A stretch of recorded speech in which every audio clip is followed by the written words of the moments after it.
there, focused learners, and welcome back to The Explainer. I am so incredibly excited you're joining me today because, well, we've got an absolutely epic mission briefing ahead of us. Today, we're unpacking a really powerful devotional called Truth Will Triumph. We're going to decode some ancient wisdom, figure out how it applies literally right now to your everyday life, and uncover a very special mission that you are being called to complete. So gear up, focus your minds, and let's just jump right into this. So let me ask you something. Have you ever been totally tricked by a lie? Just think about that for a second. Maybe someone spread a rumor about you that wasn't true at all. Or, they promised you something and then totally went back on their word. It doesn't feel good, right? It's kind of a confusing, yucky feeling. Well, that feeling of being tricked is exactly what our source text today is talking about. It actually calls this the skepticism and fallacies coming from the enemy of truth. Basically, it's all that tricky stuff meant to just confuse us and make us doubt what's actually real and good. All right, Section 1, Truth versus Lies. Okay, let's dive into the first phase of our mission, which is identifying the problem. To solve any big mystery, you've got to know exactly what you're up against, right?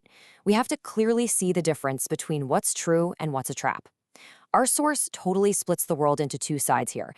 On one side, we've got divine truth. The text tells us this truth is supported by miraculous evidences. It's clear, it's honest, and it comes straight from God. But on the flip side, we have the enemy of truth, who uses craftiness, deceit, and skepticism. And listen to this. When we imagine the forces behind these lies, these evil angels, don't picture cartoon monsters. The text describes them precisely as masculine, wicked-faced humans with wings dressed in ancient priest tunics. They have absolutely no beastly features at all. No horns, no claws. Why? Because the most dangerous lies don't look like obvious monsters. They look normal and even official. That's exactly how they trick us. Moving on to Section 2, Changing from the Inside. Now that we know what the truth is actually up against, we need to understand what happens when we choose to accept that divine truth into our lives. And spoiler alert here, it does way more than just give us facts to memorize.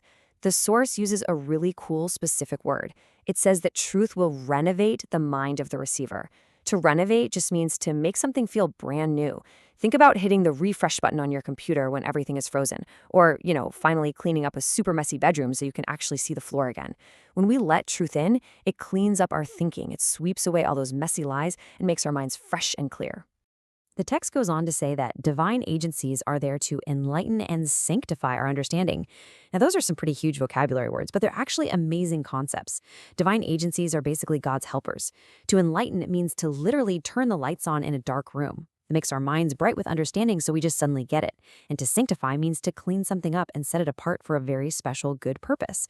So truth turns on the lights and makes our minds totally ready for important work. And this brilliantly shows us just how powerful truth has been throughout history. The author actually drops this amazing quote from Jesus, saying, "If they hear not Moses and the prophets, neither will they be persuaded though one rose from the dead." What this means is that truth has always been incredibly powerful and super clear. But some people are just so stubborn they wouldn't believe the truth even if they saw a massive miracle right in front of them, like someone coming back to life. The truth is plenty strong enough on its own. Our only job is just to have an open heart to hear it. Which brings us to Section 3, Showing Truth to Others. So here is the really crucial point. Once our minds are renovated and the lights are officially turned on, what do we do next? We definitely don't just keep it a secret. This is where our mission moves right into the action phase. We have to show this amazing truth to the rest of the world. But you might be wondering, how exactly does a 10-year-old do that? Well, the text gives us a roadmap with 3 very clear steps. Step 1, learn the truth yourself. Step 2, live a well-ordered life. And what does that mean for you? It just means doing the right thing, even when it's super hard. It means playing fair out on the playground, absolutely not cheating on a math test, and going out of your way to be kind to the kid sitting all alone at lunch. And step 3, have godly conversations. This just means speaking honestly, skipping the gossip, and using your words to build people up instead of tearing them down. When you actually start living this way, the source promises something incredible. It says that through the wonderful workings of God, mountains of difficulty will be removed and cast into the sea. Now, obviously, you aren't going to literally pick up Mount Everest and chuck it into the ocean. This is a powerful metaphor. It means that those giant, super scary problems in your life, the ones that feel as big as literal mountains, can be completely moved right out of your way when you just trust God and live truthfully. All right, section 4, working in the vineyard. This brings us to the absolute most important part of this entire explainer. This is where you receive your central mission assignment. You have the truth. Your mind is renovated. You know how to act. So where do you go? The text gives us this exact direct quote: "Son, go labor today in my vineyard." Or daughter, of course. This is God speaking directly to you, calling you to action. It is a high-energy, totally vital mission assignment.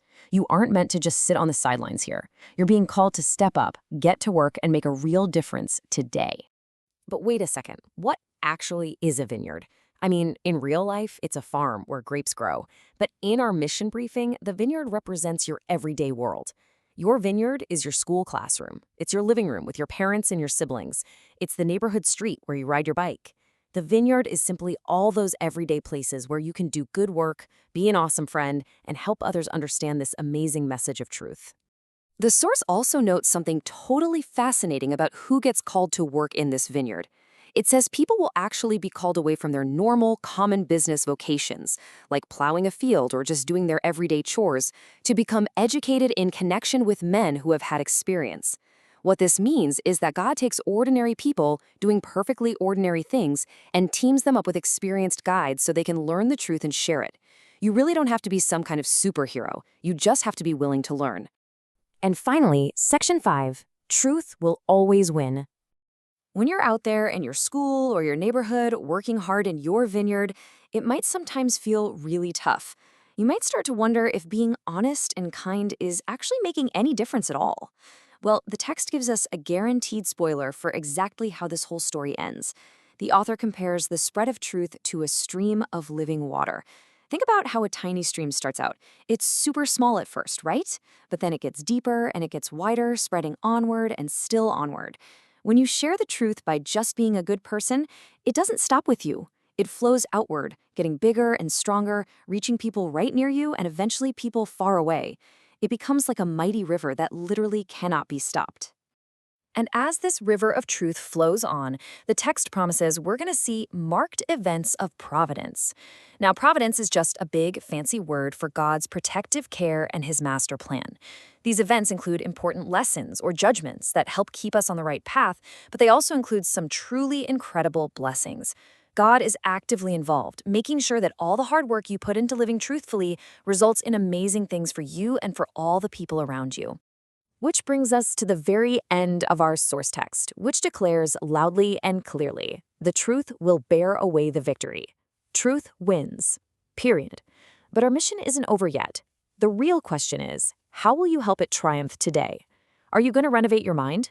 Will you live a well-ordered life at school and proudly step into your vineyard? The choice is entirely yours, focused learners. Get out there and make truth win today. I'll catch you on the next explainer.